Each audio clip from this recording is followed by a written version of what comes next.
Good evening and welcome to the Almost Comic COVID Release Show. And to start off the proceedings, please welcome from Burnaby, British Columbia, Gareth Jocular. Audio Jungle. What was that? Oh, over there? Okay. Here? Good evening. My name is Gareth Jocular, and yes, I'm from Burnaby, British Columbia. And I'm here tonight to hopefully give you a little bit of entertainment, a little bit of a break from these trying times. And of course, speaking of the virus, catching up on some of those chores that have been hanging around forever. I was cleaning the attic the other day with my wife, and I haven't been able to get the cobwebs out of her hair since. So it's tough times, and people are getting desperate. I mean, a guy actually broke into her house the other night, and I said, what the hell are you doing? And he said, well, I'm searching for money. So I got up out of bed and searched with him. And I don't know about you, but I am watching a ton of television, and in particular Netflix, during the pandemic here. And how about that show, The Queen's Gambit? The one about the chess. And I've been reading that because of that show, the interest in chess, particularly by young people, has just gone through the roof. So I have a good friend of mine who's quite the chess player. So I said, I really would like your take on this whole chess thing. And I said, well, let's go out for dinner. So we go out to this Italian restaurant, with the red and white tablecloths and that. And we're sitting down and just about to start dinner. And I said, can you pass the salt? Well, it took him 2 hours to pass me the salt. And this whole thing, is also messing with relationships. I mean, my wife and I are having a tough time, so we're, going to a marriage counselor, separate sessions. But my last session, the marriage counselor said, yeah, your wife is really upset. She said you won't buy her flowers.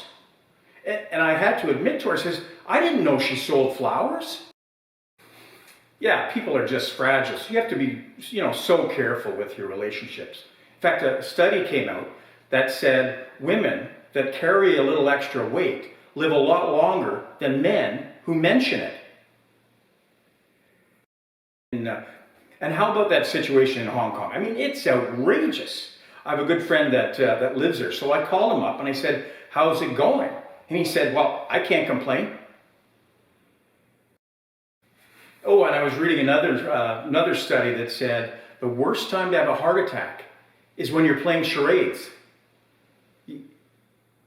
Because no one's going to call 911 for a while. Yeah, well, and I used to do a lot of jokes about unemployed people, but none of them seem to work very well at all. I recently bought a pair of those camouflage pants, camos. I thought they looked really cool. Well, I went into my room the other day and I couldn't find them. I don't know about you, but I have the worst time remembering my password. I could do one in the morning, and by the evening I've forgotten it. So I thought, I gotta keep this simple. So I thought, I'll just make my password penis. I mean, I'm not gonna forget that, right? So there I am, typing my password in. I get this error message and says, it's too short. I was out walking the other day, getting a little fresh air, and I see this woman on the street, and she's wearing a sweatshirt with a big guess on it. So I said, implants? Okay, how about a little audience participation? So I'm going to start this sentence, and why don't you try to finish it, okay? So, always borrow money from a pessimist because... Anybody? Guesses? Right. He won't expect it back. Yeah, I've been doing a fair amount of walking during this pandemic period. And in fact, just the other day, a friend and I were walking in the country, walking through a field. Big oak tree in the middle of the field. Looked familiar. And then it came to me. And I told him, I said, hey, you see that oak tree? He said, yeah. I said, I made love under that oak tree for the first time. And he said, really? And you remember this? And I said, well, of course I remember it. I said, it was a little awkward. And he said, well, what do you mean by awkward? I said, well, her mother came by and actually watched us. And he said, really? What did she say? And I told him, bah! And of course, there's no travel during the pandemic. And, really missed the travel. Used to travel a fair amount. Did remind me of a story. I was in Scotland, in a small town in Scotland, not that long ago. When I found a local pub, went into the pub. Beautiful atmospheric place, as you might imagine. Got my beer, sat down. Almost immediately, I noticed this older gentleman at the next table. And he's all slumped over. And he just didn't look very happy, didn't look very good. So I had to say to him, I said, "Sir, are you okay?" And he kind of looked up, he looked at me, and he pointed.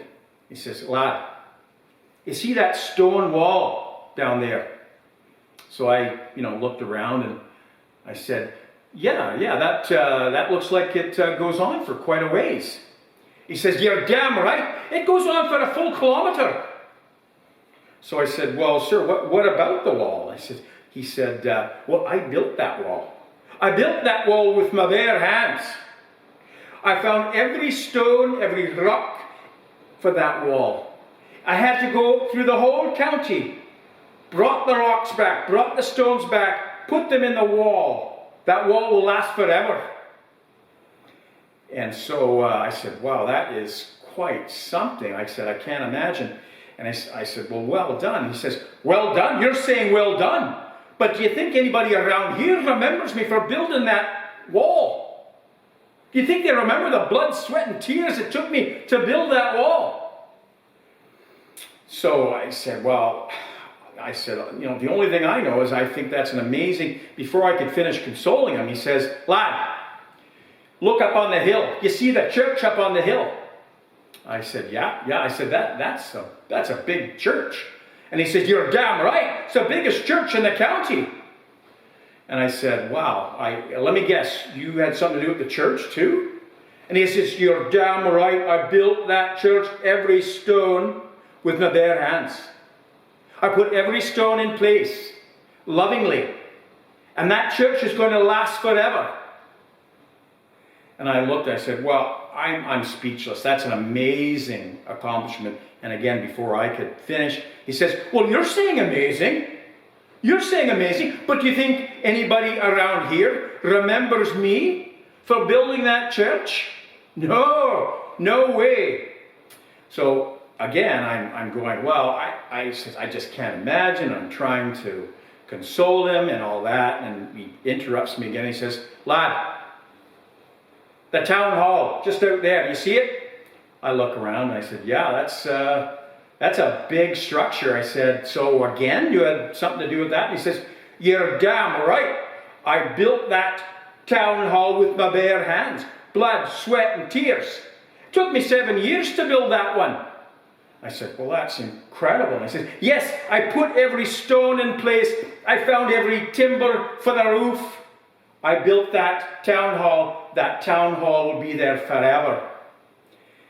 And I said, "Well, one more time, that's incredible." He says, "You think anybody remembers me for that town hall?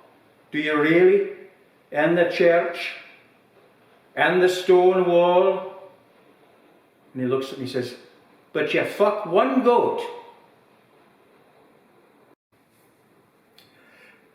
What's that? Oh, okay. You know what? I'm sorry. My time is up. I've really enjoyed it. I really wanted to tell you one more joke about this golfer. He takes a swing, hits his drive, and all of a sudden he sees his wife is dead over. But I can't finish. I gotta go. But all the best during the pandemic, and thanks for listening tonight. Audio Jungle.